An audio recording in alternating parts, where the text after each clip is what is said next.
The history of Tibet is one that is rich with religion and also very bright, colorful traditions of dance and song.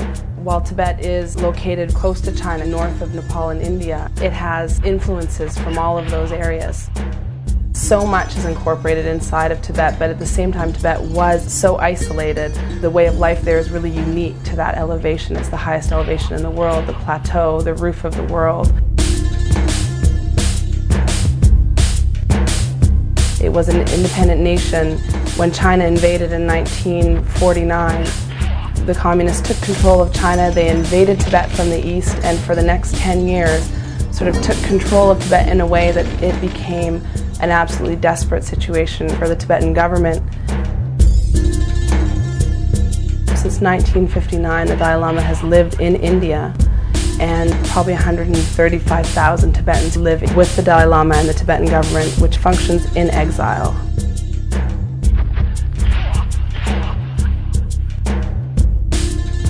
Over the following decade, the people began to rise up and they began to fight back. From that point on, the repression really became extremely severe.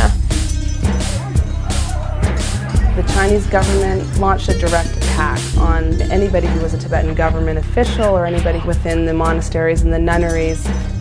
We're talking about 6,000 plus monasteries destroyed. We're talking about thousands, tens of thousands of Tibetan lives lost.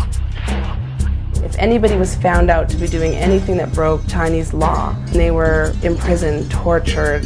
Some people spent more than 30, 40 years in jail, and their crimes were no greater than having a picture of the Dalai Lama or having practiced Tibetan Buddhism within their home.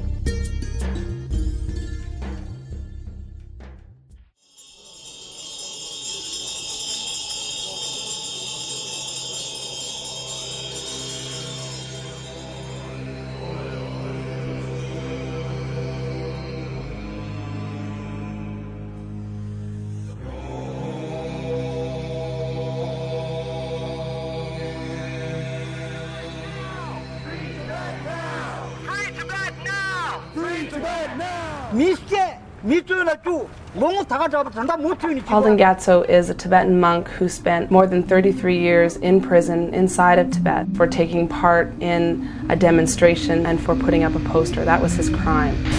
He was beaten and tortured and brutalized in ways that are beyond belief.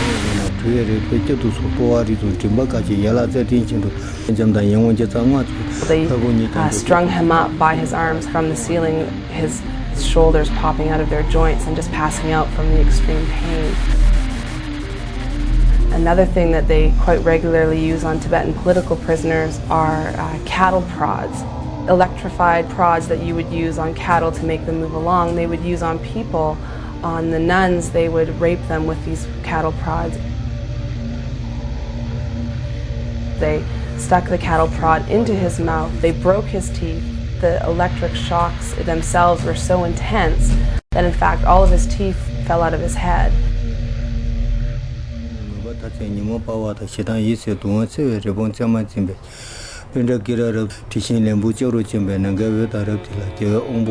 He was released from jail finally under pressure from Amnesty International and a letter writing campaign. Palden didn't just escape Tibet like so many people do right away. He went back to the prison and he actually bribed the guards to give him some of these instruments of torture that were used on him and used on the other prisoners, and he brought them when he escaped from Tibet into India. What that did for the rest of the world was it gave people a visual image, the actual instruments of torture that were used on him.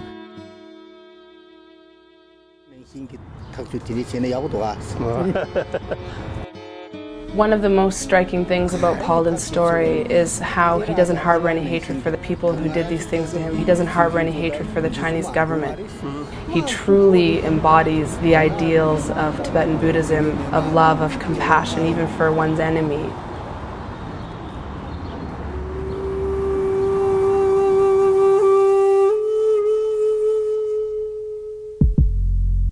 Tibet is a very resource-rich country. Tibet has vast copper reserves, a lot of gold reserves, a lot of minerals that China desperately needs for its own economic development.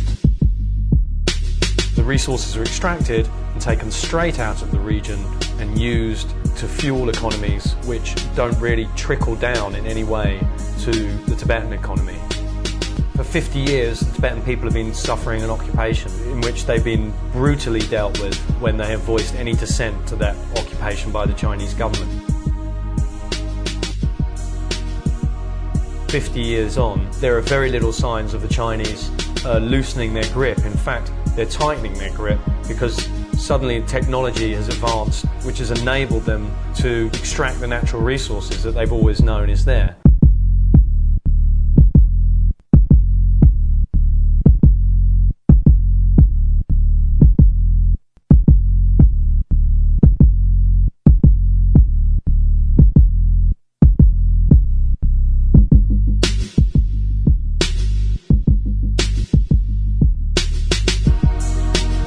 Look to what Tibet represents in this time, which is sort of uncertain, I think, for all of us. The ideals of nonviolence and compassion. I really do believe it is a symbol for our world, especially for our generation and for the youth right now, to what is possible.